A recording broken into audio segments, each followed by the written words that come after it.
Bajo el peso suave de la nieve, el mundo parece contener la respiración.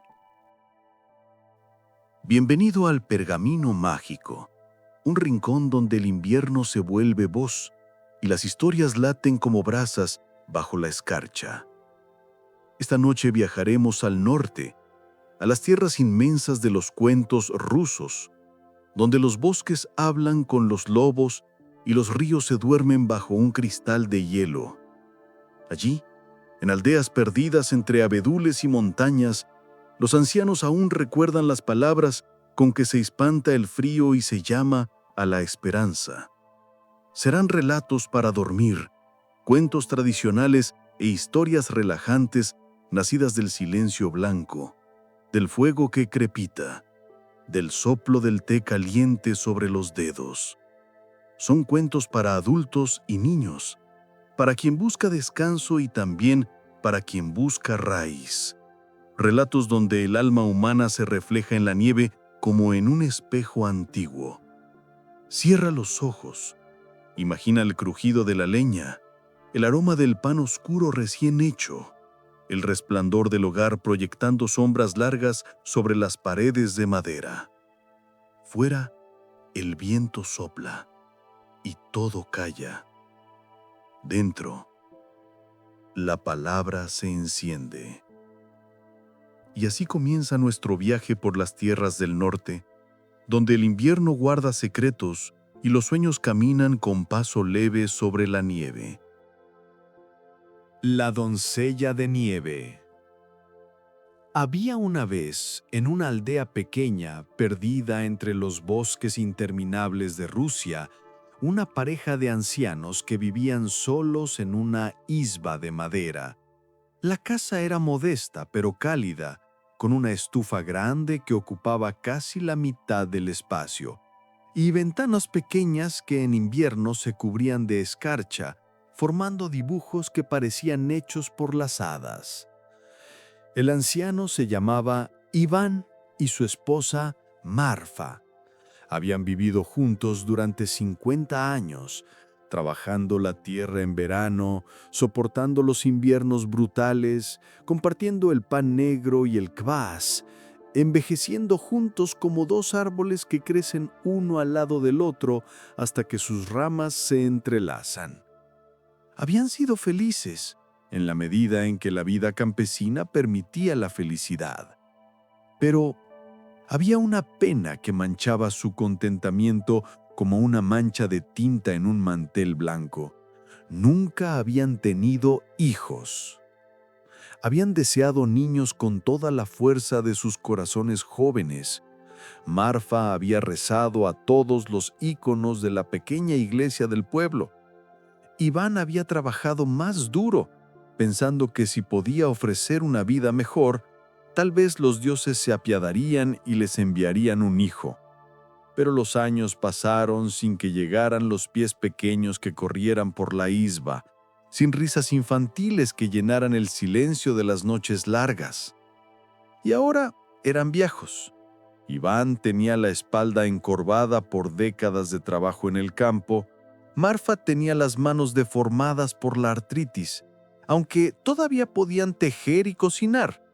Y la pena de no tener hijos se había convertido en algo que ya no dolía agudamente, sino que simplemente estaba allí, constante, como el frío del invierno. Era diciembre cuando nuestra historia comienza, y había nevado durante 3 días seguidos. La nieve se había acumulado hasta la altura de las ventanas. El mundo entero había desaparecido bajo un manto blanco que ahogaba todos los sonidos. Solo se escuchaba el crepitar del fuego en la estufa y el aullido ocasional del viento.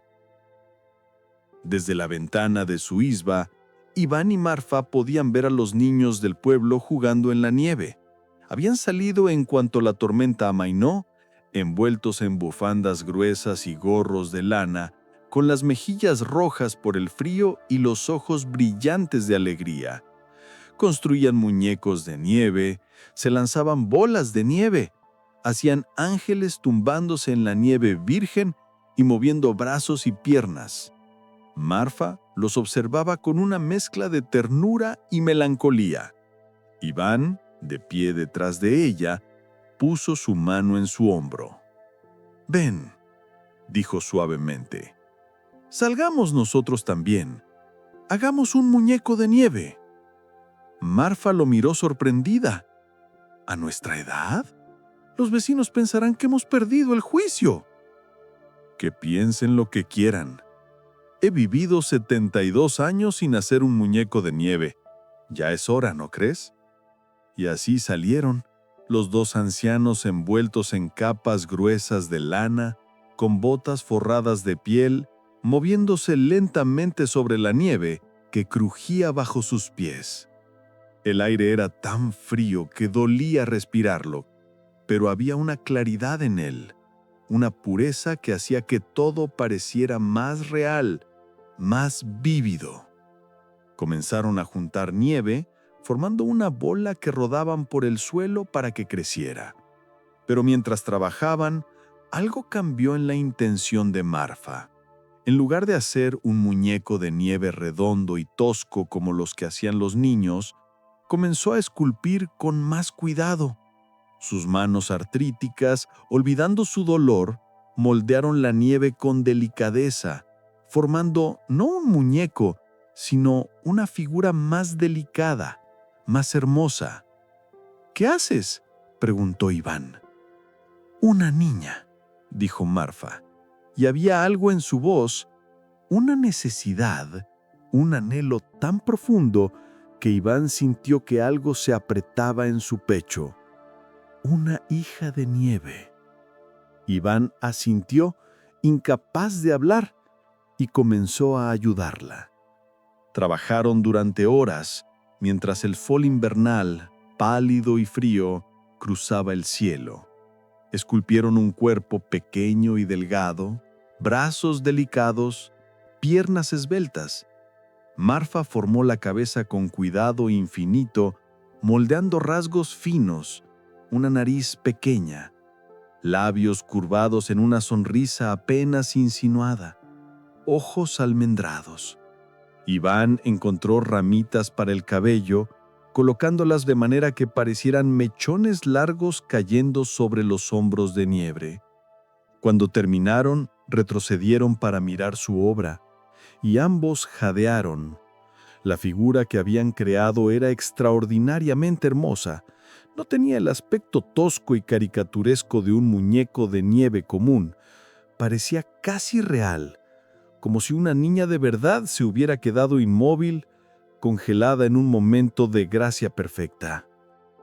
«Es hermosa», susurró Marfa, y las lágrimas rodaban por sus mejillas arrugadas, congelándose antes de caer. «Es la hija que nunca tuvimos». Iván rodeó a su esposa con su brazo. «Es perfecta», acordó. Se quedaron allí, mirando la figura de nieve, mientras el sol comenzaba a ponerse, tiñendo la nieve de rosa y dorado. Y entonces sucedió algo que ninguno de los dos pudo explicar nunca completamente. Un rayo de luz del sol poniente tocó la figura de nieve, y en ese momento la figura parpadeó. No fue un movimiento grande, solo un temblor, como si algo se estremeciera dentro del cuerpo de nieve. Pero Iván y Marfa lo vieron y se miraron el uno al otro con ojos muy abiertos, preguntándose si ambos habían imaginado lo mismo. Y entonces la figura se movió de nuevo. Esta vez más claramente. Los dedos de nieve se flexionaron, la cabeza giró ligeramente y los ojos, esos ojos que habían sido solo hendiduras en la nieve, se abrieron. Eran ojos azules, azules como el hielo, azules como el cielo de invierno, y estaban vivos. La niña de nieve tomó un respiro, y fue como escuchar el viento sobre los campos nevados. Dio un paso adelante, y sus pies dejaron huellas perfectas en la nieve. Y entonces habló, con una voz que era como el tintineo de carámbanos. «Madre, padre».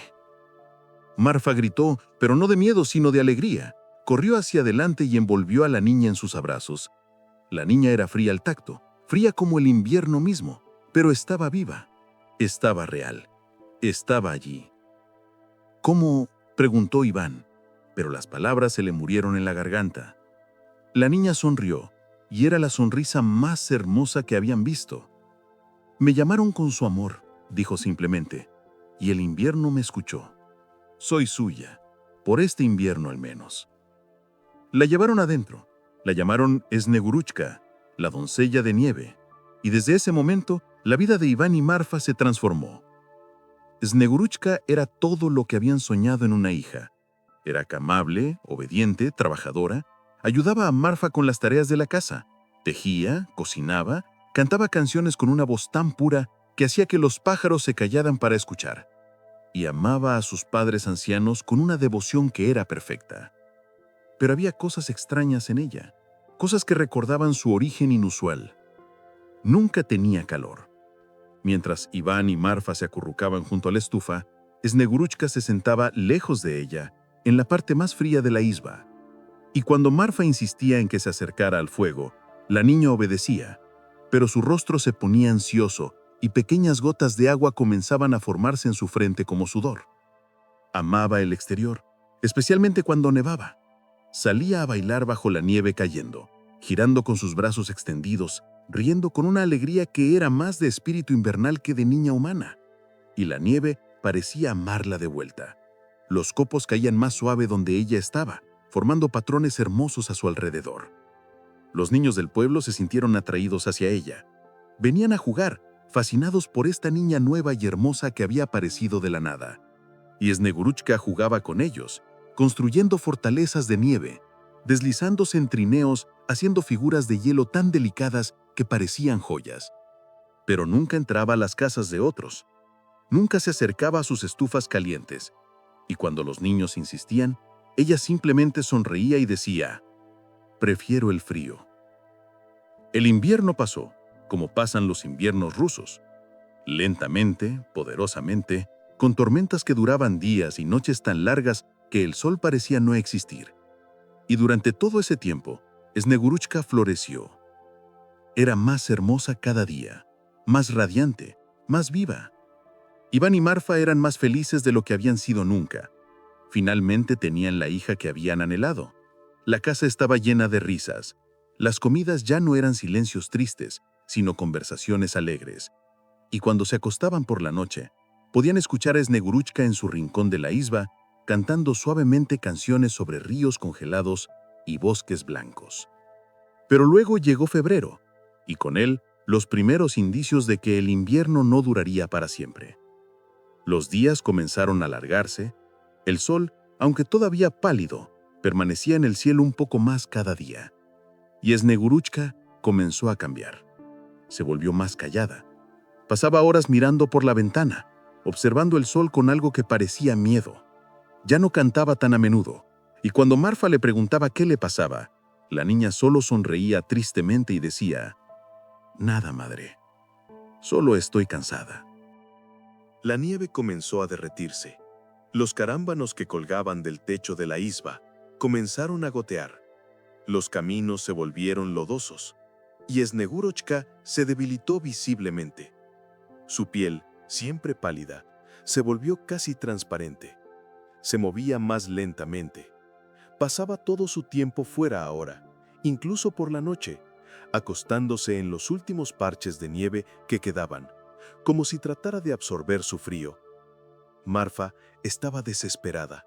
«Está enferma», le decía a Iván. «Tenemos que hacer algo, llamar al curandero del pueblo». Pero Iván, con una tristeza profunda, negaba con la cabeza. «No está enferma en la forma que podemos curar. Es el cambio de estación». «¿Qué quieres decir?» «Vino del invierno, Marfa, y el invierno se está yendo». Marfa sabía que tenía razón, pero no podía aceptarlo. No podía perder a la hija que acababa de encontrar.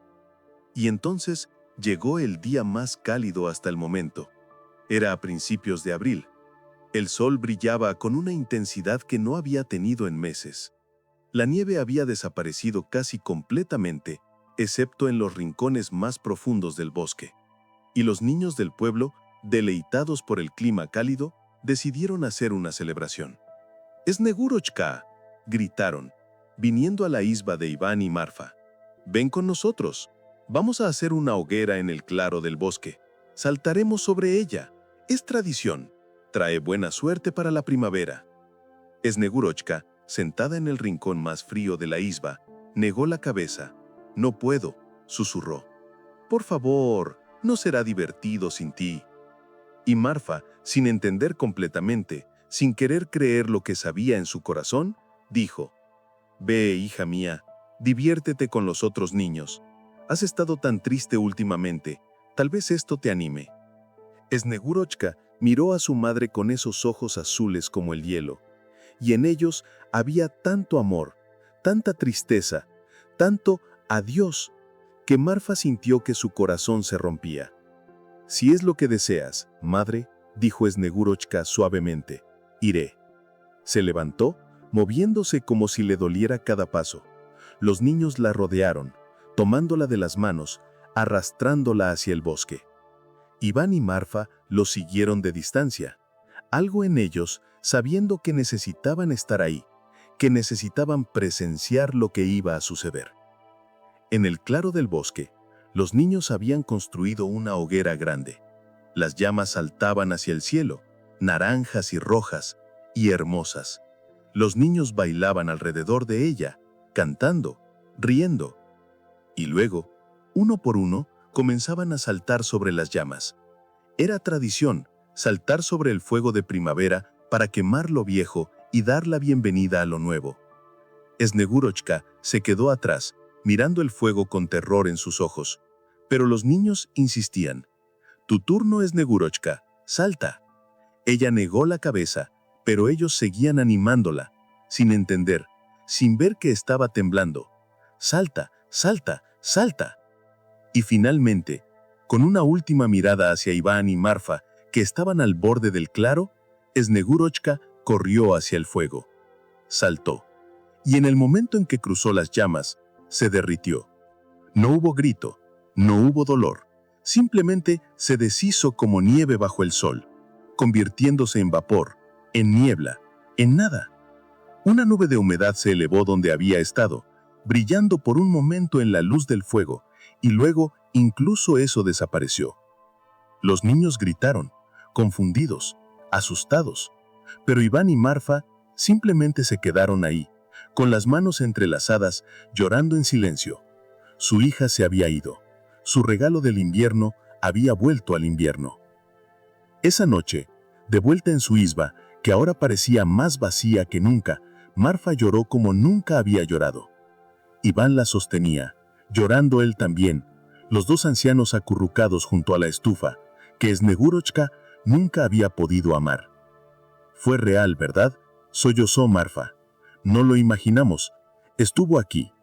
Fue real, confirmó Iván, tan real como la nieve y el invierno, y tan temporal. ¿Por qué?, preguntó Marfa. ¿Por qué nos la dieron solo para quitárnosla? Iván no tenía respuesta, pero mientras sostenía a su esposa, pensó en el invierno que acababa de pasar, en las risas que habían llenado su isba, en las canciones que Snegurochka había cantado, en la alegría de llamar a alguien hija, y se dio cuenta de algo. Tal vez, dijo lentamente, algunos regalos vienen sabiendo que no durarán, pero eso no los hace menos preciosos.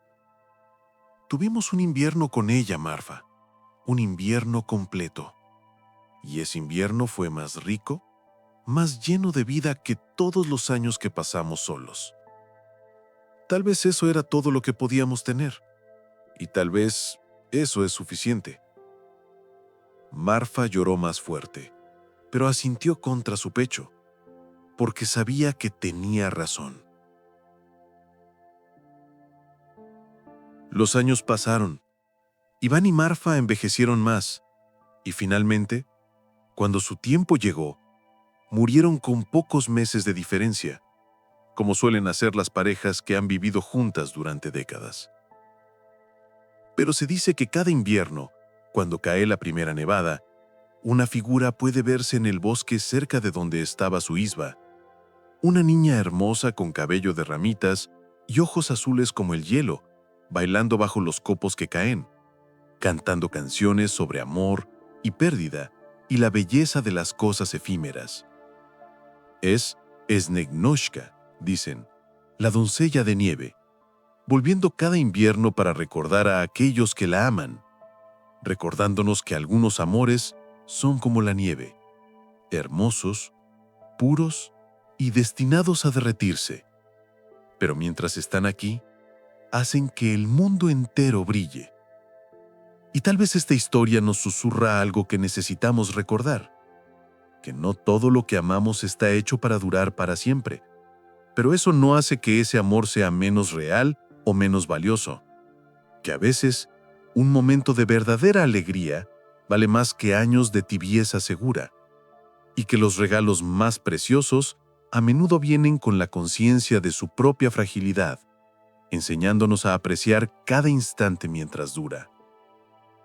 El invierno ruso está lleno de historias como esta, donde lo mágico y lo cotidiano se entrelazan como los hilos de un chal de lana. Las babushkas dicen que en las noches más largas, cuando el frío muerde más fuerte, el velo entre los mundos se vuelve tan delgado como el hielo sobre un estanque. Y es entonces cuando suceden cosas extraordinarias, cuando la astucia puede vencer a la fuerza, cuando los objetos comunes revelan poderes ocultos, y cuando incluso los más humildes pueden encontrar fortuna si su corazón es puro.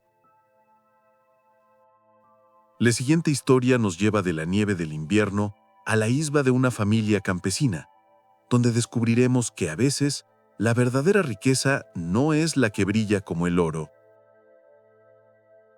El pez de oro y el pescador. En la orilla de un mar tan azul que parecía un pedazo de cielo caído, vivían un viejo pescador y su esposa en una isba tan destartalada que el viento silbaba a través de las grietas en las paredes. La casa era poco más que 4 paredes de madera gris y un techo que goteaba cuando llovía. No tenían casi nada. Una red remendada tantas veces que era más remiendos que red. Un balde de madera agrietado, una mesa con 3 patas y una piedra donde debería estar la cuarta, y 2 bancos tan desgastados que la madera era suave como la seda. El viejo se llamaba simplemente el viejo, porque había sido viejo durante tanto tiempo que nadie recordaba su nombre real. Tenía una barba blanca y larga que le llegaba casi a la cintura, enredada con sal marina y algas secas. Sus manos eran como las raíces de un árbol, nudosas y fuertes a pesar de sus años, y sus ojos, hundidos bajo cejas espesas, tenían ese color gris del mar en invierno. Su esposa no tenía nombre tampoco, o al menos nadie lo usaba. Era simplemente la vieja. Tenía el rostro arrugado como una manzana seca, el cabello atado en un moño apretado bajo un pañuelo descolorido y una voz que podía cortar como un cuchillo cuando estaba enfadada. Y estaba enfadada casi siempre. Llevaban 33 años viviendo en esa isba destartalada junto al mar.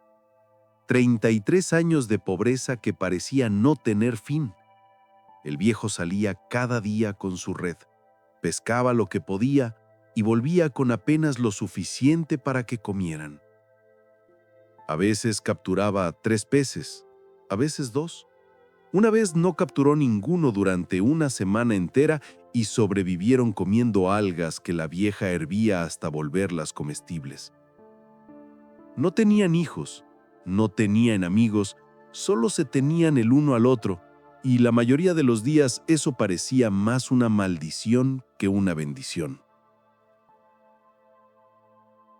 Una mañana de verano, cuando el sol hacía que el mar brillara como si estuviera cubierto de diamantes, el viejo salió como siempre. Metió su bote en el agua, remó hasta donde el agua era profunda y verde y echó su red. La retiró. Estaba llena de algas. La echó de nuevo. La retiró. Estaba llena de lodo. La echó una tercera vez, porque todos saben que 3 es un número mágico, y cuando la retiró, Había algo en ella que brillaba como el sol mismo. Era un pez, pero no un pez ordinario. Era dorado de la cabeza a la cola, como si hubiera sido forjado en oro puro. Sus escamas reflejaban la luz de 1000 maneras, creando arcoíris que danzaban sobre el agua. Y cuando abrió la boca, habló con una voz que era clara y humana. «Oh pescador», dijo el pez de oro, «suéltame de vuelta al mar. No soy un pez ordinario, soy un pez mágico, y si me dejas ir, te concederé cualquier deseo que pidas. Te daré lo que quieras, oro, joyas, palacios. Solo devuélveme al agua, te lo ruego». El viejo miró al pez con asombro. Sus manos temblaban mientras sostenía la red. Había pescado durante 33 años y nunca había capturado nada remotamente parecido a esto. Pero el viejo tenía un corazón bondadoso, escondido bajo capas de pobreza y resignación. Y cuando miró los ojos del pez de oro, vio miedo en ellos y algo más: súplica, esperanza, la misma desesperación que él mismo había sentido tantas veces. «Ve», dijo suavemente, desenredando al pez de la red con cuidado para no lastimar sus aletas. «Ve en paz. No necesito nada de ti. Vive tu vida en el mar y sé feliz». Colocó el pez en el agua.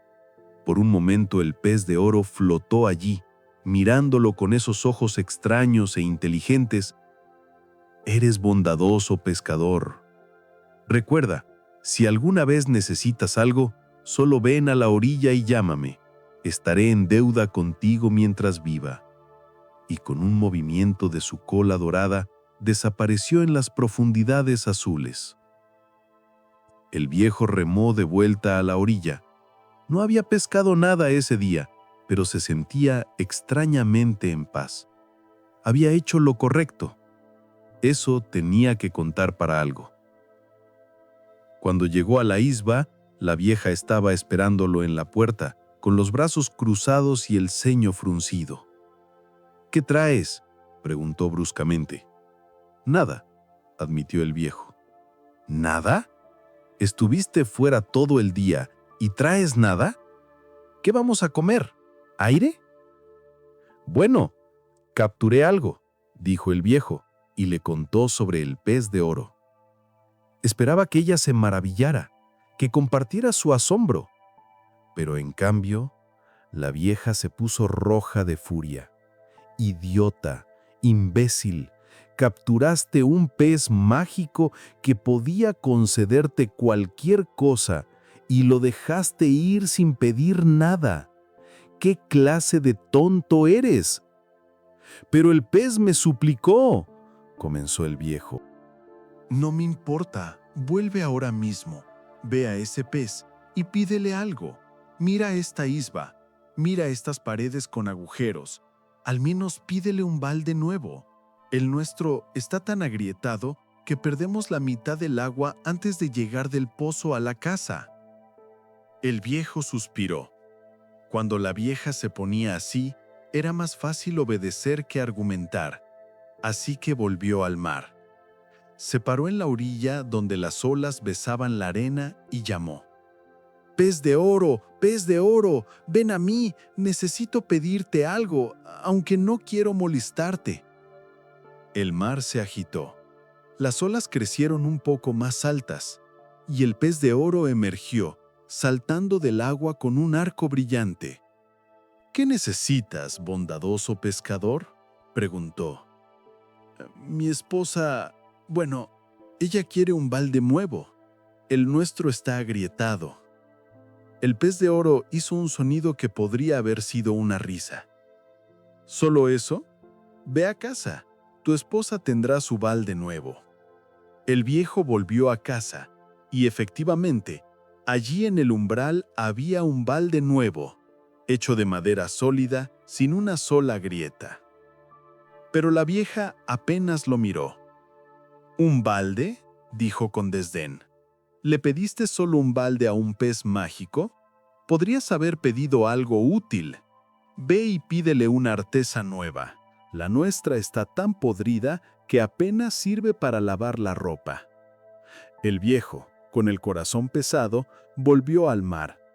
Pez de oro, ven a mí, mi esposa quiere una artesa nueva. El pez apareció, aún amable. Ve a casa, será como desea. Y así fue, pero la vieja no estaba satisfecha. Nunca lo era. ¿Una artesa?, gritó. ¡Tonto! Vuelve y pide una isba nueva. Esta se está cayendo a pedazos. Necesitamos una casa decente. Una vez más, el viejo volvió al mar. Esta vez, el agua estaba un poco más agitada, las olas un poco más altas. El cielo que había estado despejado comenzaba a llenarse de nubes. Pez de oro, perdóname por molestarte de nuevo. Mi esposa quiere una isba nueva. El pez saltó, pero esta vez su voz tenía un tono de advertencia. Ve a casa, tendrás una nueva casa, pero ten cuidado, pescador. Los deseos pueden ser peligrosos. El viejo volvió y encontró, en lugar de su isba destartalada, una casa hermosa de troncos sólidos con un techo de tejas que no goteaba. Había ventanas con postigos pintados, una nueva puerta que cerraba correctamente, y dentro muebles nuevos, una mesa con 4 patas, bancos acolchados, incluso una estufa de ladrillos que calentaba toda la casa. Pero cuando el viejo entró, esperando ver alegría en el rostro de su esposa, solo encontró codicia. «Esto está bien», dijo, mirando alrededor con ojos críticos. «Pero, ¿por qué debería conformarme con ser la esposa de un pescador pobre viviendo en una isba de campesinos? Vuelve a ese pez, dile que quiero ser una noble. Quiero una mansión, sirvientes, vestidos finos». «Esposa, esto es suficiente», imploró. «Tenemos más de lo que nunca soñamos. ¿Por qué pedir más?». Pero la vieja gritó y lo amenazó y le dijo que no volviera sin haber pedido lo que ella quería. Así que el viejo, con los hombros caídos, volvió al mar. Ahora las olas eran altas y oscuras. El cielo se había vuelto gris. El viento aullaba. «¡Pez de oro!», gritó sobre la tormenta. «Mi esposa quiere ser Sarina». Hubo un largo silencio. Luego, el pez de oro apareció y había enojo en su voz ahora. «Serás Sarina, pero advierte a tu esposa, la codicia no tiene límites, y quien quiere todo, termina sin nada». El viejo volvió y encontró un palacio enorme de mármol y oro. La vieja estaba sentada en un trono imperial con una corona de diamantes en la cabeza y un cetro en la mano. Nobles se inclinaban ante ella. Guardias vigilaban cada puerta. Ella apenas lo miró cuando entró. «Ah, ahí estás, viejo inútil», dijo con desdén. «He estado pensando, ¿por qué debería conformarme con gobernar solo este reino? Quiero ser señora de los mares. Quiero que el pez de oro venga a mí y me sirva. Vuelve y dile que debe obedecerme». «Esposa, no», suplicó el viejo. «Es demasiado. Ya tienes más de lo que cualquiera podría soñar. Por favor, detente antes de que sea demasiado tarde». Pero la vieja gritó y ordenó a sus guardias que lo echaran. «Vuelve a ese pez ahora mismo o te haré azotar». El viejo, con lágrimas en los ojos, volvió al mar por última vez. La tormenta era apocalíptica. El cielo era negro como la medianoche, aunque era mediodía.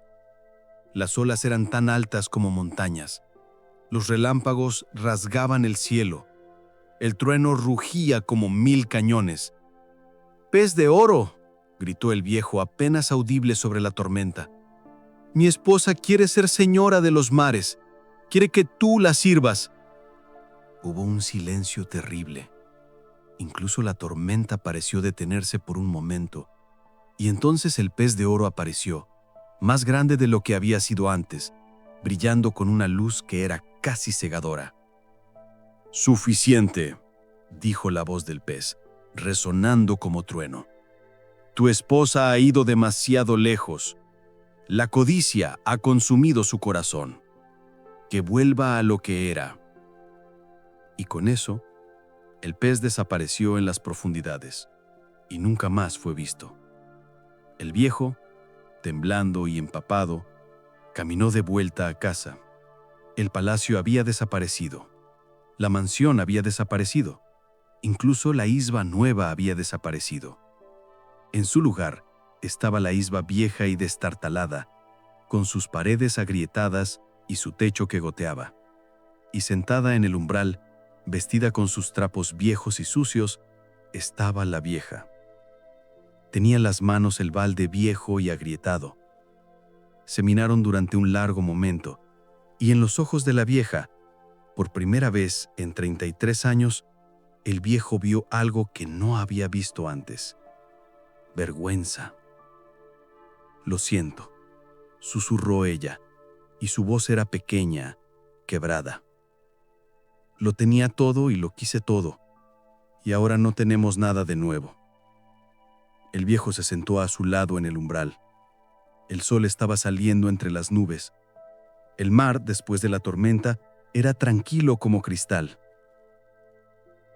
«No es Truro», dijo suavemente. «Todavía nos tenemos el uno al otro. Todavía tengo mi red. Todavía puedo pescar. Y tal vez ahora podemos aprender a estar agradecidos por lo que tenemos, en lugar de anhelar siempre lo que no tenemos». La vieja asintió, incapaz de hablar. Y por primera vez en 33 años, tomó la mano áspera y callosa de su esposo y la sostuvo. Vivieron el resto de sus días en esa isba destartalada junto al mar. El viejo pescaba cada día y traía lo que podía. A veces eran 3 peces, a veces 2, pero siempre era suficiente. Y nunca más pidieron nada. Y tal vez esta historia nos recuerda que la verdadera pobreza no está en tener poco, sino en desear siempre más. Que la codicia es un abismo sin fondo que nunca puede llenarse sin importar cuánto echemos en él. Y que a veces lo que tenemos justo ahora, por humilde que sea, por imperfecto que parezca, es exactamente suficiente si solo pudiéramos verlo con ojos agradecidos. Las historias rusas están llenas de advertencias como esta, lecciones envueltas en magia sobre los peligros de desear demasiado, de olvidar nuestro lugar en el orden del mundo. Pero no todas las historias son advertencias. Algunas nos recuerdan que la astucia y el ingenio pueden triunfar donde la fuerza fracasa, y que a veces los más pequeños y despreciados son quienes poseen la mayor sabiduría. La siguiente historia nos lleva al bosque profundo, donde 3 hermanos emprenderán un viaje. Pero solo el más joven, el que todos llaman tonto, encontrará el tesoro verdadero. Iván el Tonto y el pájaro de fuego. Había una vez un campesino viejo que tenía 3 hijos. Los 2 mayores eran listos, astutos, siempre calculando cómo ganar más, trabajar menos y quedar bien ante los demás. El mayor se llamaba Dimitri y era conocido por su inteligencia afilada como un cuchillo. El segundo se llamaba Vasili y era famoso por su habilidad para los negocios. Podía vender nieve a un oso polar, decían en el pueblo. El menor se llamaba Iván, pero nadie lo llamaba así. Todos lo llamaban Iván el Tonto. Iván no era tonto en el sentido de ser estúpido. Su mente simplemente funcionaba de manera diferente. Mientras sus hermanos pensaban en ganancias y estrategias, Iván pensaba en pájaros y nubes y en cómo se sentía el sol en la cara. Mientras sus hermanos mentían con facilidad cuando les convenía, Iván solo sabía decir la verdad. Y mientras sus hermanos maltrataban a los animales y se burlaban de los débiles, Iván era amable con todos, con las vacas que ordeñaba, con los perros que lo seguían, incluso con las arañas que tejían sus telas en los rincones del establo. «Tonto», decían sus hermanos riendo, Desperdiciarás tu vida siendo amable y terminarás sin nada. Pero Iván solo sonreía y seguía siendo quien era. El campesino viejo tenía un huerto del que estaba muy orgulloso. En él crecían manzanas tan rojas que parecían rubíes y tan dulces que un solo botado te hacía olvidar todas las penas. Pero cada noche, durante semanas, algo venía y robaba las mejores manzanas del árbol más antiguo. El campesino estaba desesperado. «Mis hijos», dijo una noche durante la cena, «quien descubra qué está robando mis manzanas y lo detenga, heredará todo lo que poseo». Dimitri, el mayor, se ofreció primero. Esa noche se sentó bajo el manzano con un garrote grande decidido a capturar al ladrón. Pero a medianoche el sueño lo venció y no despertó hasta el amanecer. Las mejores manzanas habían desaparecido. La siguiente noche fue el turno de Vasili. Él también se armó y vigiló. Pero la noche era larga y fría, y a pesar de sus esfuerzos, él también se quedó dormido. Por la mañana, más manzanas habían sido robadas. «Déjame intentarlo a mí, padre», dijo Iván. Sus hermanos se rieron. «¿Tú? Si ni siquiera puedes mantenerte despierto durante el día, ¿cómo lo harás durante la noche?». Pero el padre, que secretamente amaba más a Iván que a sus otros hijos, porque el muchacho le recordaba a su propia juventud antes de que el mundo lo endureciera, asintió. «Ve, hijo, haz tu mejor esfuerzo». Esa noche, Iván se sentó bajo el manzano. No llevaba garrote ni arma. Solo tenía una cuerda en caso de que necesitara atar algo. Se quedó despierto sin esfuerzo porque nunca había entendido por qué la gente encontraba tan difícil estar despierto cuando había tantas cosas hermosas que ver. Las estrellas brillando como diamantes en terciopelo negro, el canto de los búhos en el bosque cercano, el susurro del viento entre las hojas. Y entonces, a medianoche exactamente, vio algo que le robó el aliento. El cielo sobre el huerto se iluminó como si hubiera salido un segundo sol, y descendiendo del cielo en una cascada de luz, vino un pájaro. Pero no era un pájaro ordinario, era el pájaro de fuego. Era del tamaño de un águila, pero infinitamente más hermoso. Sus plumas brillaban con todos los colores del fuego: rojo carmesí, naranja ardiente, amarillo dorado, con toques de púrpura y azul donde las llamas son más calientes. Cada pluma emitía su propia luz, y juntas creaban un resplandor tan intenso que Iván tuvo que entrecerrar los ojos. Cuando el pájaro movía sus alas, dejaba rastros de chispas doradas en el aire como estrellas fugaces. El pájaro de fuego se posó en el manzano y comenzó a comer las manzanas más maduras y rojas con su pico que parecía forjado en oro fundido. Iván se quedó paralizado, no de miedo, sino de asombro puro. Era la cosa más hermosa que había visto en su vida, y mientras la miraba, no pensó en atraparla o lastimarla, solo pensó en cuán afortunado era de presenciar tal maravilla. Pero recordó que tenía una tarea. Lentamente, con cuidado de no asustar al pájaro, comenzó a trepar al árbol. El pájaro de fuego estaba tan absorto comiendo que no lo notó hasta que Iván estuvo lo suficientemente cerca como para tocar su cola brillante. Extendió la mano y agarró una de las plumas de la cola. Inmediatamente el pájaro de fuego gritó, un sonido que era como 1000 campanas de plata repicando a la vez. Batió sus alas poderosas y se elevó al cielo, tan rápido que era solo un destello de luz. Pero una pluma permaneció en la mano de Iván. Era pesada, más pesada de lo que una pluma debería ser, y tan caliente que casi quemaba.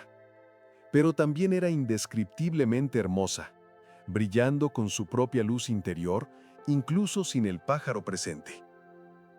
Iván bajó del árbol y corrió a la casa. Su padre y sus hermanos estaban dormidos, así que esperó hasta el amanecer para mostrarles lo que había encontrado. Cuando la luz de la mañana tocó la pluma, el cuarto entero se llenó de un resplandor dorado. El padre jadeó. Los hermanos se quedaron boquiabiertos. «¿Qué es esto?», susurró el padre. «Una pluma del pájaro de fuego», dijo Iván. «Él es quien ha estado comiendo las manzanas». «Esto vale una fortuna», dijo Dimitri inmediatamente, con ojos codiciosos. «Podríamos venderla al zar». O mejor aún, dijo Basile, podríamos capturar al pájaro entero. Imagina cuánto pagaría el zar por tener al pájaro de fuego en su palacio. Pero el padre negó con la cabeza. La pluma es de Iván. Él la encontró. Él decidirá qué hacer con ella. Iván miró la pluma brillando en su mano. No quiero venderla, dijo. Es demasiado hermosa para eso. Pero si el zar quisiera verla, se la mostraría con gusto. Y así fue como Iván terminó viajando a la capital, llevando la pluma del pájaro de fuego envuelta en un paño de seda. El palacio del zar era enorme, con torres que tocaban las nubes y paredes decoradas con oro y piedras preciosas. Los guardias miraron a Iván con desdén cuando se acercó a las puertas, un muchacho campesino con ropa simple y pies descalzos. Pero cuando mostró la pluma, sus ojos se abrieron y lo llevaron inmediatamente ante el zar. El zar era un hombre viejo, cansado del mundo pero todavía hambriento de maravillas. Cuando vio la pluma, sus ojos brillaron con un interés que no habían tenido en años. «Extraordinario», murmuró, girando la pluma para que la luz la atrapara de diferentes ángulos. «¿Dónde conseguiste esto, muchacho?» «La tomé de la cola del pájaro de fuego cuando vino a comer manzanas de nuestro huerto», dijo Iván honestamente. El zar lo miró agudamente. «Si pudiste tomar una pluma, entonces puedes traerme al pájaro entero. Ve y captura al pájaro de fuego para mí. Si tienes éxito, te recompensaré más allá de tus sueños. Si fallas, tu cabeza decorará una pica en la muralla del palacio». Iván sintió que su corazón se hundía. No quería capturar al pájaro de fuego. La idea de encerrar algo tan hermoso y libre le dolía. Pero el zar había hablado, y la palabra del zar era ley. Así que Iván comenzó su viaje. Vagó por el bosque durante días sin saber realmente qué estaba buscando o cómo encontrarlo. Comía varias y dormía bajo los árboles. Y una noche, acampado junto a un pequeño fuego, escuchó un gemido en la oscuridad. Se levantó y encontró a un lobo gris atrapado en una trampa de cazador.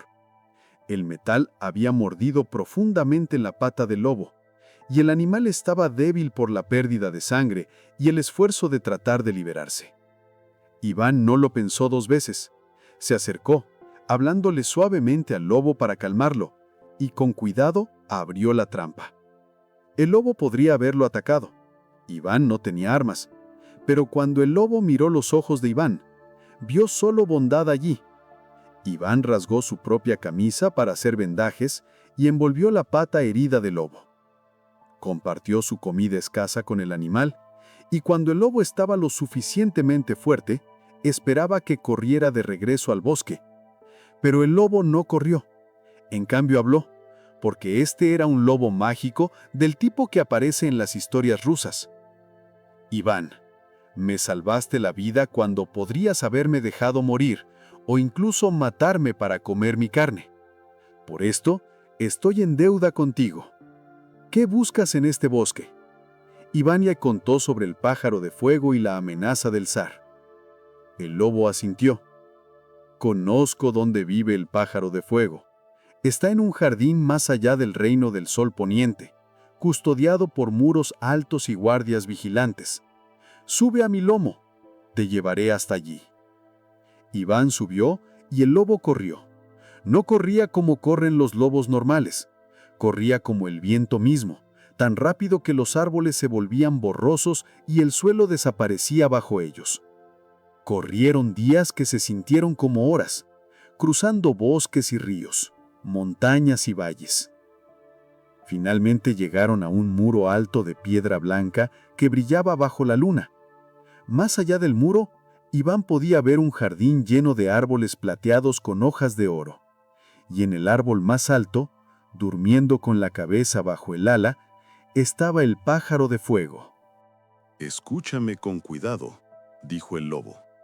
«Puedes tomar al pájaro, pero no toques la jaula de oro en la que duerme durante el día. Si tocas la jaula, las campanas sonarán y los guardias vendrán. ¿Entiendes?» Iván asintió. El lobo lo ayudó a trepar el muro. Iván bajó al jardín silenciosamente, con el corazón latiendo tan fuerte que estaba seguro de que despertaría al pájaro. Se acercó al árbol. El pájaro de fuego dormía en una jaula de oro puro, tan hermosa que te hacía llorar solo de mirarla. Las barras estaban decoradas con robíes y diamantes que atrapaban la luz de la luna. Iván abrió la jaula cuidadosamente. El pájaro de fuego se movió, pero no despertó. Extendió las manos y gentilmente levantó al pájaro. Era cálido, casi caliente, y pesaba más de lo que esperaba. Tenía al pájaro. Todo lo que tenía que hacer era salir. Pero la jaula era tan hermosa. Y pensó, el zar querría la jaula también, ¿verdad? Sería una pena traer el pájaro sin su jaula. Extendió la mano y tocó la jaula. Inmediatamente, campanas sonaron en toda la propiedad. Luces se encendieron en el palacio. Voces gritaron, y antes de que Iván pudiera correr, guardias lo rodearon con espadas desenvainadas. Lo arrastraron ante el dueño del jardín, un rey llamado Afrón. El rey era gordo y malhumorado, con una barba que le llegaba al suelo y ojos pequeños y crueles. «¡Ladrón!», rugió. «¿Te atreves a robar mi pájaro de fuego? Morirás por esto». «Por favor», suplicó Iván. «No vine por mí mismo. El zar me envió. Me amenazó con la muerte si no traía el pájaro». El rey Afrón consideró esto. «Muy bien. Te perdonaré la vida con una condición. Hay otro rey, mi vecino Cusmán, que posee un caballo con crines de oro. Este caballo puede correr más rápido que el viento y nunca se cansa. Tráeme ese caballo, y puedes tener el pájaro de fuego. Falla y morirás». Así que la búsqueda de Iván continuó. Los guardias lo echaron del jardín, magullado y avergonzado. El lobo gris estaba esperando.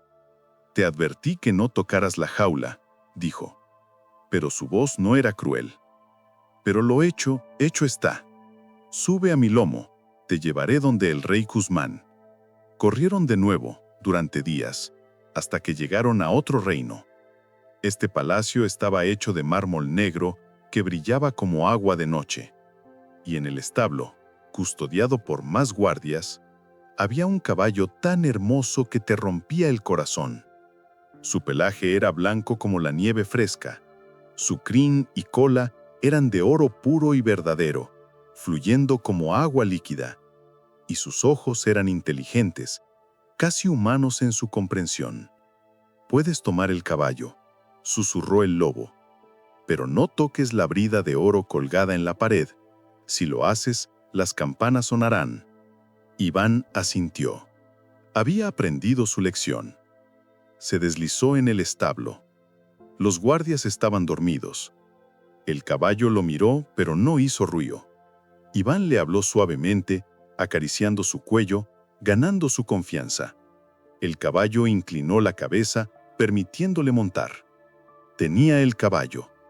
Todo lo que tenía que hacer era irse. Pero la brida colgada en la pared era tan hermosa. Estaba hecha de oro trenzado con zafiros brillando como estrellas. Y pensó, no puedo llevar un caballo mágico sin su brida mágica. Sería absurdo. Alcanzó la brida. Las campanas sonaron. Los guardias despertaron. Y una vez más, Iván fue capturado.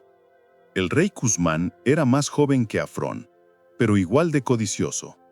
«Ladrón», dijo, pero había un brillo calculador en sus ojos.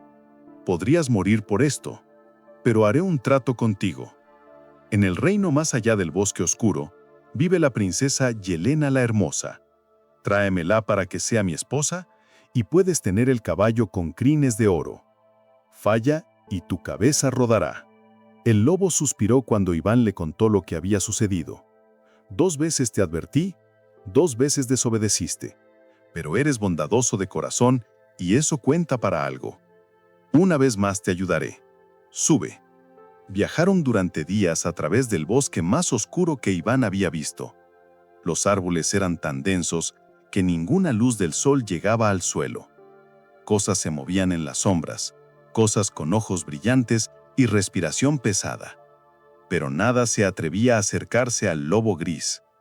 Finalmente, llegaron a un claro donde había un palacio de cristal que brillaba con luz interior. Y en el jardín del palacio, sentada junto a una fuente, había una joven. Era hermosa, sí, pero no de la manera obvia.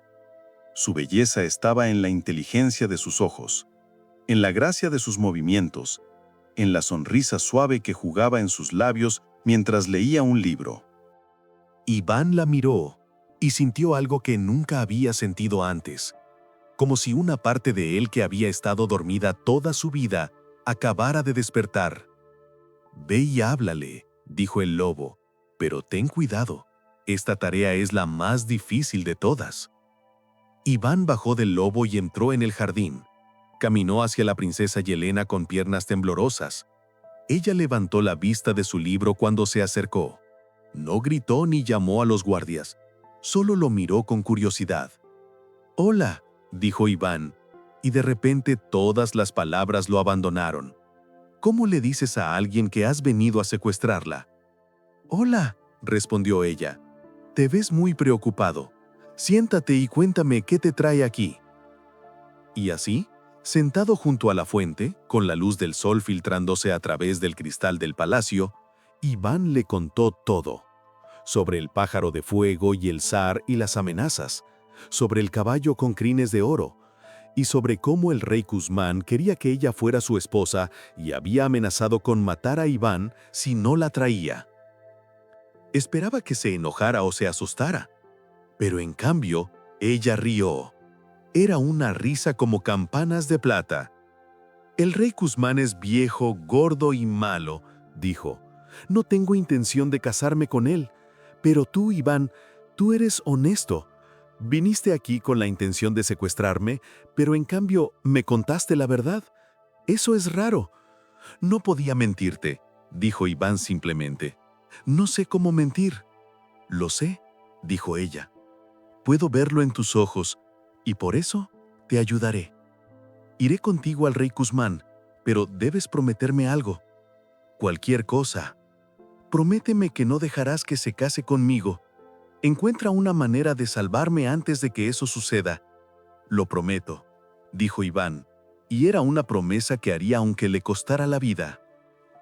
Así que la princesa Yelena viajó con Iván en el lomo del lobo gris de regreso al reino del rey Kuzmán. Durante el viaje hablaron. Ella le contó sobre su vida en el palacio de cristal, cómo leía libros y soñaba con aventuras. Él le contó sobre su vida en la granja, sobre las manzanas y las vacas, y cómo sus hermanos lo llamaban tonto. «No eres tonto», dijo ella con firmeza. «Eres sabio en la manera que importa. Conoces la bondad, y eso es más raro que cualquier astucia». Cuando llegaron al palacio de mármol negro, el rey Kuzmán estaba extasiado. Tomó a la princesa Yelena de la mano, sin notar que ella se estremecía ante su toque.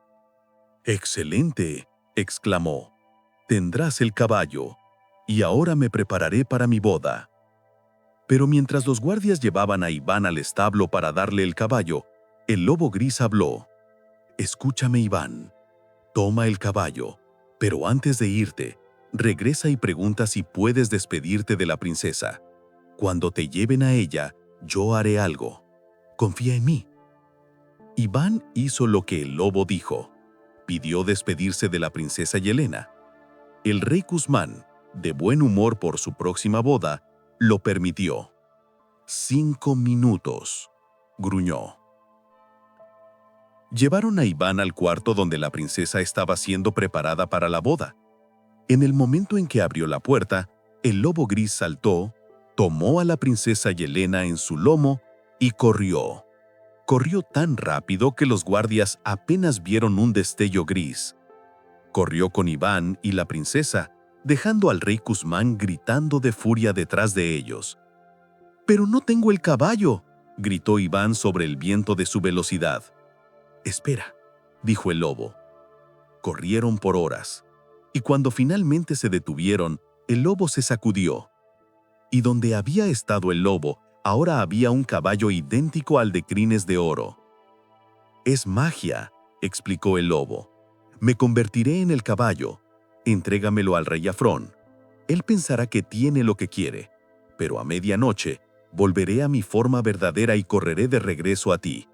Para entonces estarás lejos con la princesa». Y así sucedió.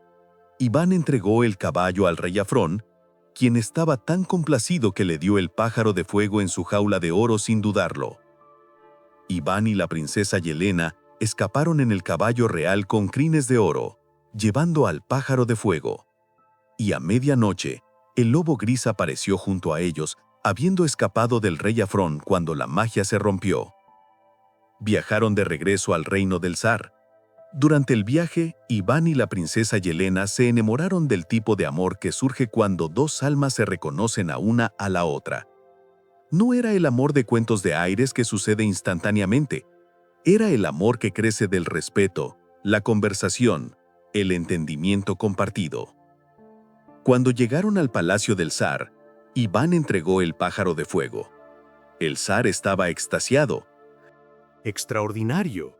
Has tenido éxito donde nadie más podría haberlo hecho. Tu recompensa será grande.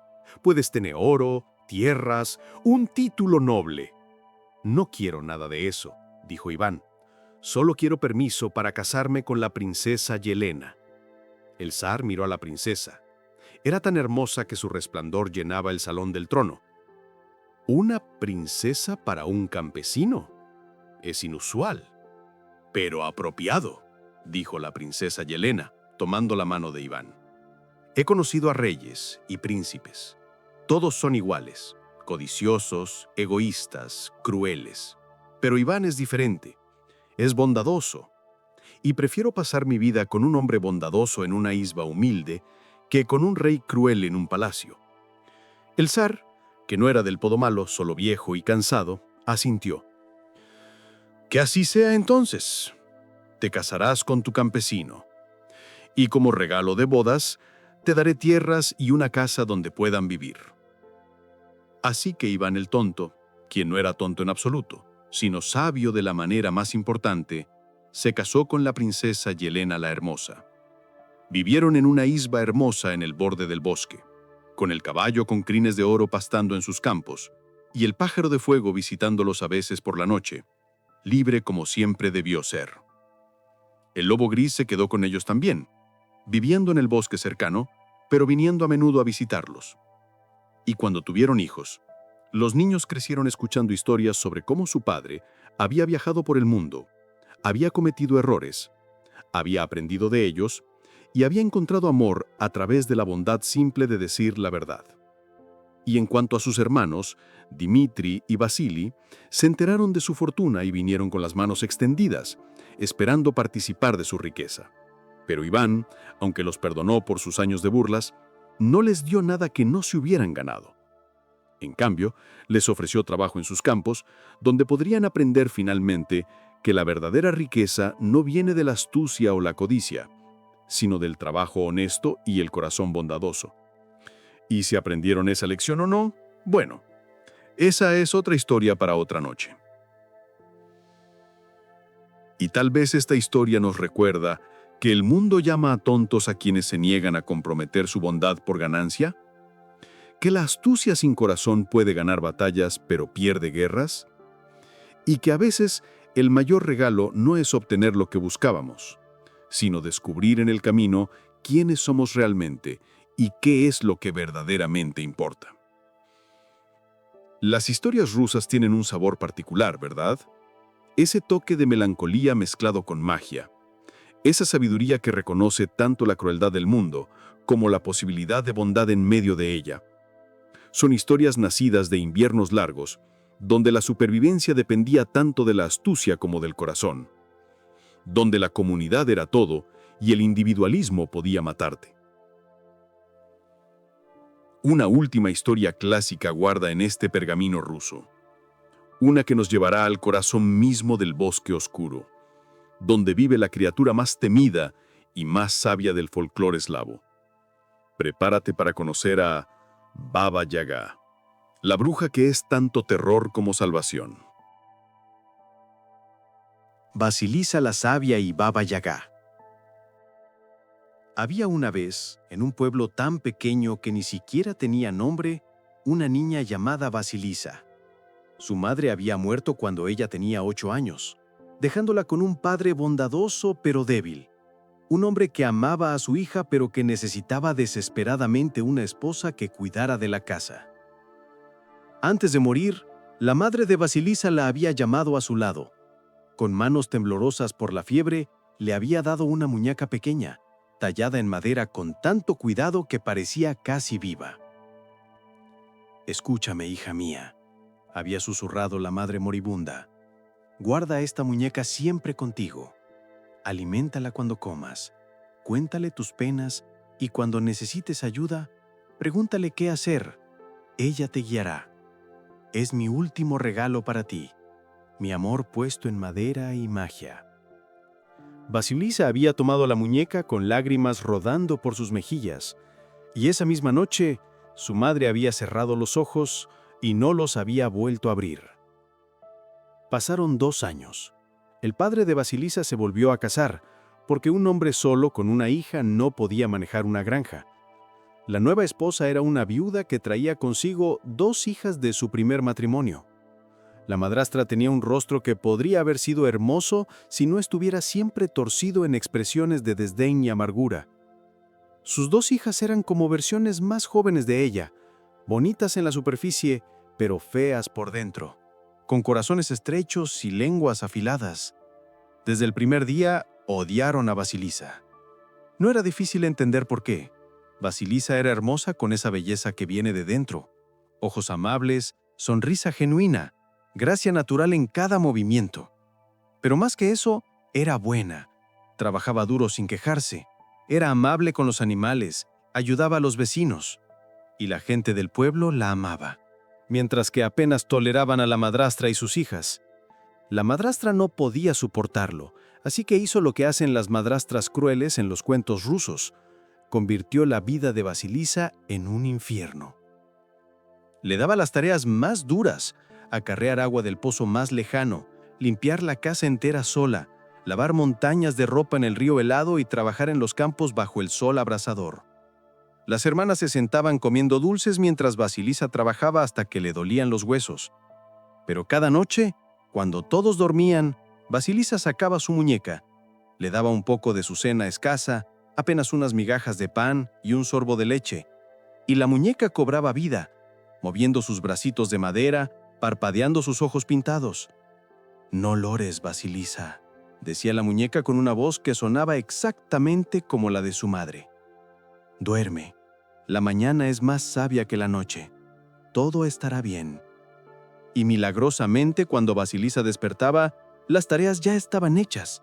El agua estaba acarreada, la ropa estaba lavada y doblada, los campos estaban trabajados.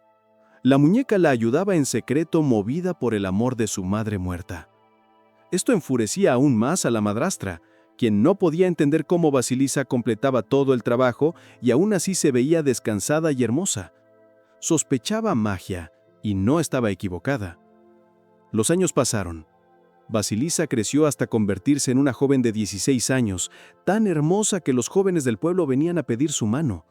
Pero la madrastra los rechazaba a todos, diciendo: «No casaré a la menor antes de que las mayores estén casadas». Por supuesto, nadie quería casarse con sus hijas amargas. Y entonces la madrastra tuvo una idea terrible. Una noche de otoño, cuando el padre de Vasilisa había ido al pueblo vecino a vender grano y no volvería hasta dentro de 3 días, la madrastra apagó deliberadamente todas las velas y el fuego de la casa. «¡Oh, no!», exclamó con falsa angustia. «El fuego se ha apagado. ¿Cómo cocinaremos? ¿Cómo nos calentaremos? Una de vosotras debe ir al bosque y pedir fuego a Baba Yaga». Las 3 muchachas palidecieron. Todos en Rusia conocían las historias de Baba Yaga. Era la bruja del bosque profundo, que vivía en una isba que se paraba sobre patas de gallina y giraba en círculos. Comía personas, especialmente niños. Sus dientes eran de hierro. Volaba por el cielo en un mortero gigante, usando la mano del mortero como remo, y barrían sus huellas con una escoba. Y quien iba a su casa rara vez regresaba. «Yo no iré», dijo la hija mayor inmediatamente. «Tengo miedo de la oscuridad». Yo tampoco, dijo la segunda. Me perderé en el bosque. La madrastra se volvió hacia Vasilisa con una sonrisa que era todo dientes y ninguna calidez. Entonces tú irás, Vasilisa. Ve a Baba Yaga y trae fuego, y no vuelvas sin él. Vasilisa sabía que esto era una sentencia de muerte. La madrastra la estaba enviando a morir, pero no tenía elección. Con las manos temblando, se puso su chal más cálido, escondió la muñeca en su bolsillo y salió a la noche. El bosque era oscuro como la boca de un lobo. Los árboles se alzaban como gigantes negros contra el cielo sin estrellas. El viento aullaba entre las ramas, sonando exactamente como voces que llamaban su nombre. Cada sombra parecía moverse, cada crujido podía ser algo aproximándose. Vasilisa caminó durante horas, adentrándose más y más en el bosque. Sus pies dolían, tenía frío y estaba completamente perdida. Finalmente, cuando el miedo amenazaba con abrumarla completamente, sacó la muñeca de su bolsillo. «Madrecita», susurró, porque así llamaba a la muñeca. «Tengo miedo. ¿Qué debo hacer?» La muñeca abrió sus ojos. «Continúa adelante, hija. No temas. Mientras me lleves contigo, ningún daño te alcanzará». Vasilisa tomó un poco de pan de su bolsillo y se lo dio a la muñeca. La muñeca lo comió, y después de eso, Vasilisa se sintió más fuerte. Continuó caminando, y entonces vio algo extraño. Un jinete galopó por el sendero del bosque. Tanto él como su caballo eran completamente blancos, piel blanca, ropa blanca, crin blanca. Y cuando pasó, el cielo al este comenzó a iluminarse con los primeros indicios del amanecer. Vasilisa siguió caminando, y entonces vio a un segundo jinete. Este era completamente rojo, piel roja, ropa roja, caballo rojo. Y cuando pasó, el sol salió, rojo como la sangre en el horizonte. Caminó todo el día, y cuando el sol comenzaba a ponerse, vio a un tercer jinete. Este era completamente negro, piel negra, ropa negra, caballo negro. Y cuando pasó galopando y desapareció en el bosque, la noche cayó como una cortina. Y entonces, Vasilisa vio la casa. Era exactamente como las historias decían. Una isba de madera que se paraba sobre dos patas de gallina gigantes, girando lentamente en un claro del bosque. Alrededor de ella, había una cerca hecha de huesos humanos. En cada poste de la cerca había un cráneo, y dentro de cada cráneo ardía un fuego fantasmal que iluminaba el claro con luz verde y espectral. La puerta de la isba tenía bisagras hechas de huesos de piernas. El cerrojo era una mandíbula con dientes afilados. Y en el techo había más cráneos, todos mirando hacia afuera con cuencas vacías.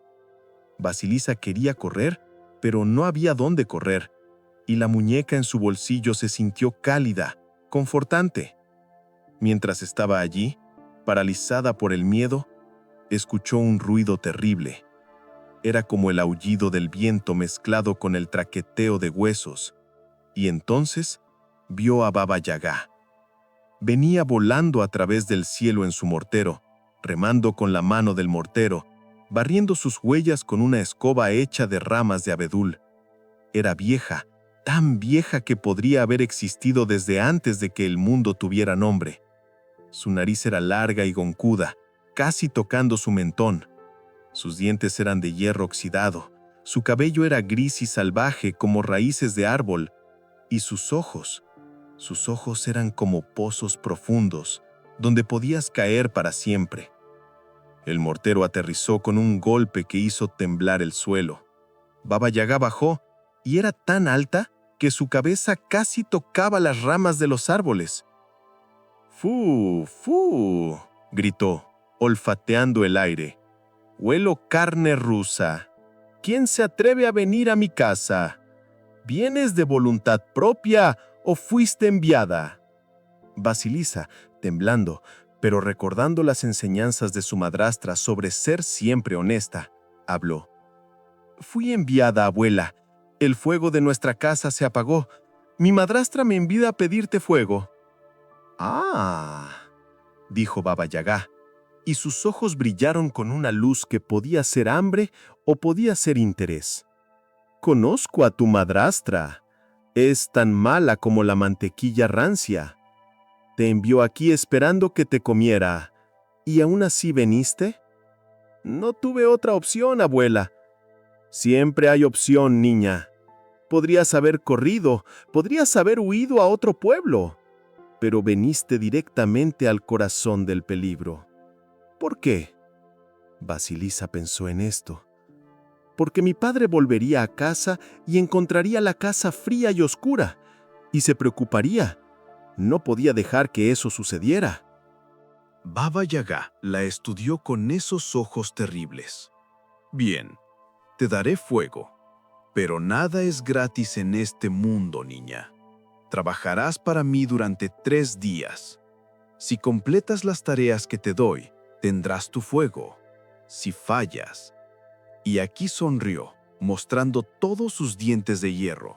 «Si fallas, te comeré, carne, huesos y todo». «Acepto», dijo Basilisa, porque no había otra opción.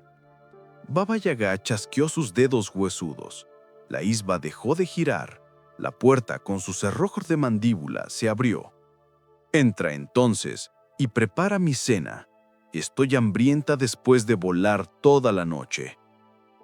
Dentro, la isba era más grande de lo que parecía desde afuera, como suele pasar con los lugares mágicos. Había una estufa enorme que ocupaba media habitación. Estantes llenos de frascos que contenían cosas que era mejor no examinar demasiado de cerca. Y sobre la estufa, enrollada como un gato gigante, había una serpiente negra que sisó cuando Basilisa entró. Basilisa cocinó la cena para Baba Yaga. La bruja comió suficiente comida para 10 hombres, 3 pollos enteros, un cubo de kasha, una hogaza de pan, un pastel completo, y luego se limpió la boca con el dorso de su mano. «Suficiente», dijo. «Ahora, tu primera tarea. Mañana, mientras estoy fuera, limpiarás mi isba hasta que brille, lavarás mi ropa, cocinarás mi cena, y luego…» Aquí sus ojos brillaron. «Entonces separarás estas semillas». Sacó 2 sacos grandes, uno lleno de granos de trigo, otro lleno de amapolas. Los mezcló en una pila enorme en el suelo. «Separa el trigo de las amapolas, cada grano en su propio montón. Si no terminas antes de que regrese al anochecer, te comeré». Luego Baba Yaga subió sobre la estufa, se enrolló como una gata vieja y comenzó a roncar con un sonido como tronco siendo arrastrado sobre piedra. Basilisa miró la pila de granos mezclados. Había miles, tal vez decenas de miles. Separarlos tomaría días, incluso semanas. Era imposible. Se sentó y comenzó a llorar silenciosamente. Y entonces recordó la muñeca. La sacó de su bolsillo y le dio el poco de pan y leche que había guardado. «Madrecita, ¿qué puedo hacer? La tarea es imposible». La muñeca comió, bebió y luego dijo: «No temas, hija, prea y duerme. La mañana es más sabia que la noche». Basilisa preó y se durmió sobre un banco duro en el rincón. Cuando despertó al amanecer, la tarea estaba hecha. El trigo estaba en un montón, las semillas de amapola en otro. La isba estaba limpia, la ropa estaba lavada y colgada, y sobre la estufa burbujeaba una sopa que olía deliciosa. El jinete blanco pasó galopando afuera y el alba llegó. El jinete rojo pasó y el sol salió. Baba Yaga regresó al anochecer, volando en su mortero. Inspeccionó todo con ojos críticos, claramente esperando encontrar algo mal, pero no pudo. «Bien», gruñó, «has completado el primer día, pero mañana será más difícil». Esa noche, después de que Baba Yaga comió suficiente comida para 20 hombres, le dio a Basilisa su segunda tarea. En el granero de atrás de la casa hay un montón de grano mohoso mezclado con grano bueno. Sepáralos, cada grano mohoso en un montón, cada grano bueno en otro. Si no terminas, te comeré. De nuevo era imposible. De nuevo Vasilisa le dio de comer a su muñeca. De nuevo la muñeca hizo la tarea durante la noche, mientras Vasilisa dormía. Baba Yaga estaba menos complacida la segunda noche. Sus ojos se estrecharon con sospecha. Alguien te está ayudando, pero no puedo probar quién. Una tarea más, niña. Si la completas, tendrás tu fuego. La tercera noche, la tarea fue la más imposible de todas. En el bosque hay hierbas que necesito, pero solo crecen en el lugar más profundo y oscuro, donde incluso la luz de la luna no puede alcanzar. Encuéntralas y tráelas antes del amanecer, o serás mi desayuno. Vasilisa salió al bosque negro, y esta vez incluso con la muñeca estaba asustada. El bosque era tan oscuro que no podía ver su propia mano frente a la cara. «Madrecita», dijo a la muñeca, «¿cómo puedo encontrar hierbas en esta oscuridad?» La muñeca brilló suavemente, emitiendo una luz azul pálida. «Sígueme», dijo. Y así, guiada por la luz de la muñeca, Vasilisa encontró el lugar más profundo del bosque. Ahí crecían hierbas extrañas que brillaban con su propia luz fantasmal. Las recolectó cuidadosamente y regresó a la isba justo cuando el jinete blanco pasaba galopando, trayendo el amanecer. Baba Yaga tomó las hierbas, las examinó largamente y luego miró a Vasilisa con una expresión que era difícil de leer. «Has completado todas las tareas», dijo. «Nadie ha hecho eso antes. Dime, niña, ¿cómo lo hiciste?» Vasilisa sabía que mentirle a Baba Yaga sería fatal. «Mi madre me dejó su bendición», dijo simplemente. «¿La bendición de tu madre?», repitió Baba Yaga, y entonces hizo algo inesperado. Retrocedió como si Vasilisa hubiera sacado un cuchillo. «¡Fuera! ¡Fuera de mi casa! ¡No quiero gente bendecida aquí! ¡Vete!» Pero no dejó que Vasilisa se fuera con las manos vacías. Tomó uno de los cráneos de la cerca, uno con fuego ardiendo dentro de sus cuencas vacías, y se lo dio a Vasilisa en un palo. «Aquí está tu fuego. Llévalo a casa. Y recuerda esto, niña. No todo lo que parece terrible es malvado, y no todo lo que parece bondadoso es bueno. Has aprendido a distinguir los granos buenos de los malos. Aplica esa lección a las personas también». Vasilisa tomó el cráneo con el fuego. Era pesado y extraño en sus manos, pero no la quemaba. «Gracias, abuela». «No me agradezcas todavía», dijo Baba Yaga, y había algo como una sonrisa en su rostro terrible. «El fuego que llevas es especial. Quemará lo que debe ser quemado. Ahora vete antes de que cambie de opinión sobre comerte». Vasilisa corrió del claro, y esta vez el bosque no parecía tan aterrador. La muñeca en su bolsillo la guiaba, y el cráneo con su fuego iluminaba el camino. Llegó a casa justo cuando amanecía del tercer día. Su padre aún no había regresado.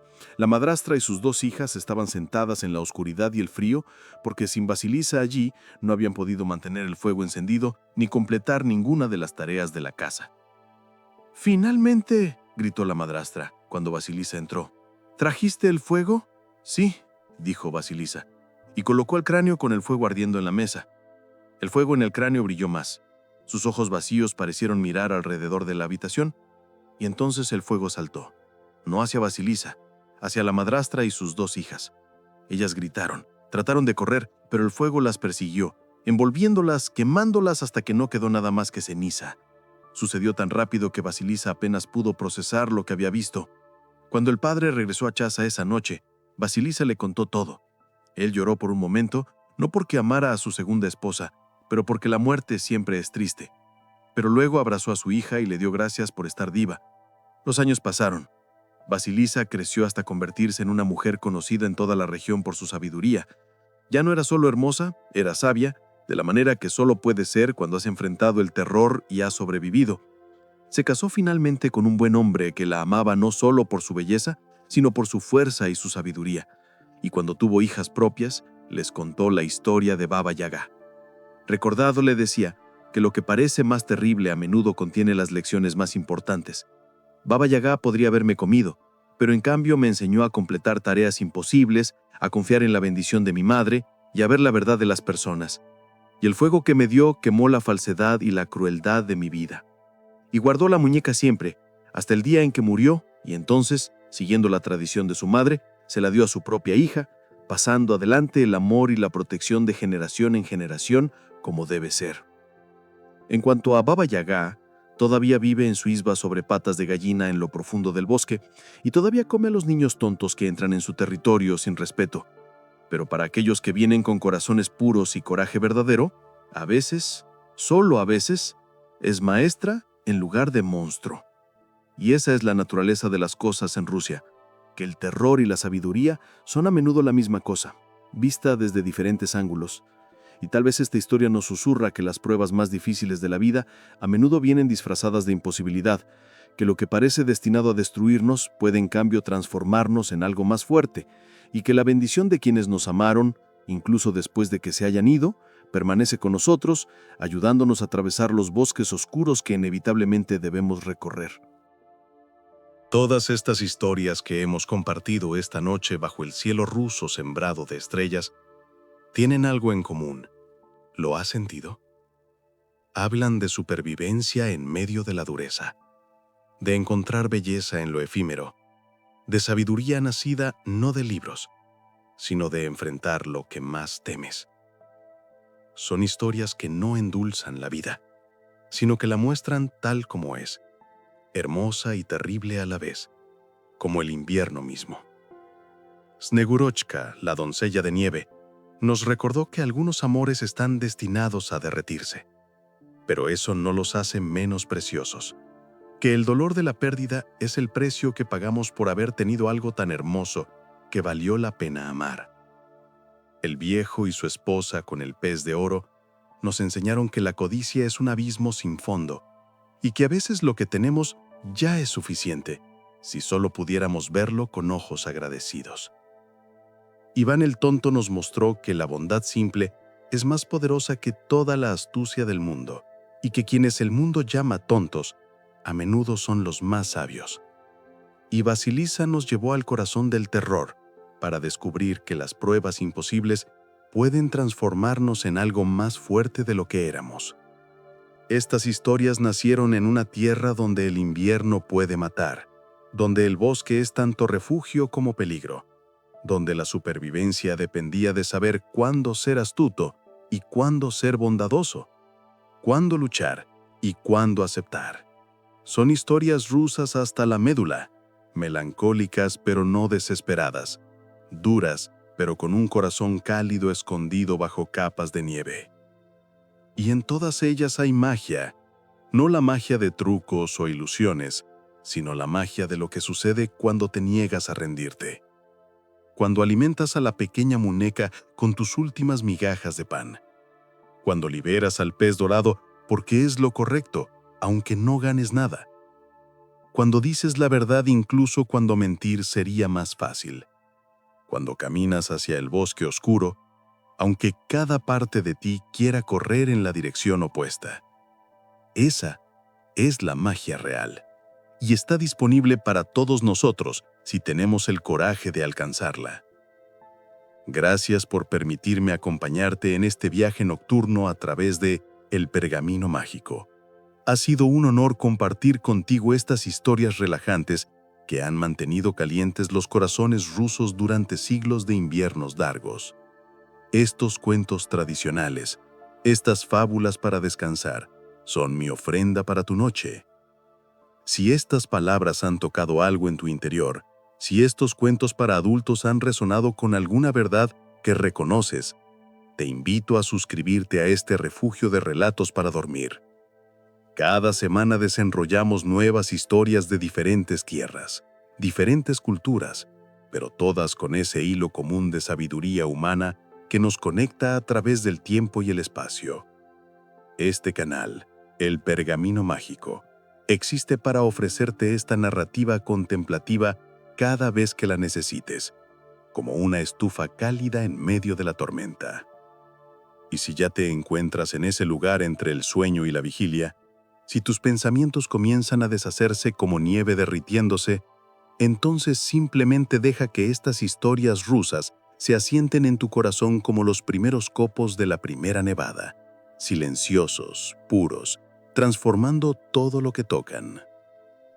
Recuerda que llevas contigo la bendición de quienes te amaron, que tu bondad, incluso cuando el mundo la llama tontería, es tu mayor fuerza, que lo que tienes ahora puede ser suficiente si aprendes a verlo con gratitud, que algunas pérdidas son inevitables, pero eso no hace que el amor haya sido un error, y que el bosque oscuro, cuando finalmente debas atravesarlo, puede contener maestros disfrazados de monstruos. Que tengas dulces sueños, viajero del pergamino. Que la nieve rusa caiga suavemente sobre tus pensamientos, cubriendo todo con ese silencio blanco que solo el invierno conoce. Que los 3 jinetes, blanco, rojo y negro, guarden tu sueño. Que la pequeña muñeca de tu madre, sea quien sea tu madre real o metafórica, te guíe a través de las noches oscuras. Y que cuando despiertes mañana, traigas contigo algo de esa resistencia rusa, esa capacidad de encontrar belleza en la dureza, de reír en medio del sufrimiento, de contar historias cuando el invierno es largo, y de sobrevivir no solo con el cuerpo, sino con el alma intacta. Nos encontraremos de nuevo cuando tu corazón necesite historias. Hasta la próxima historia. Spokojna noche. Buenas noches. Que descanses bien.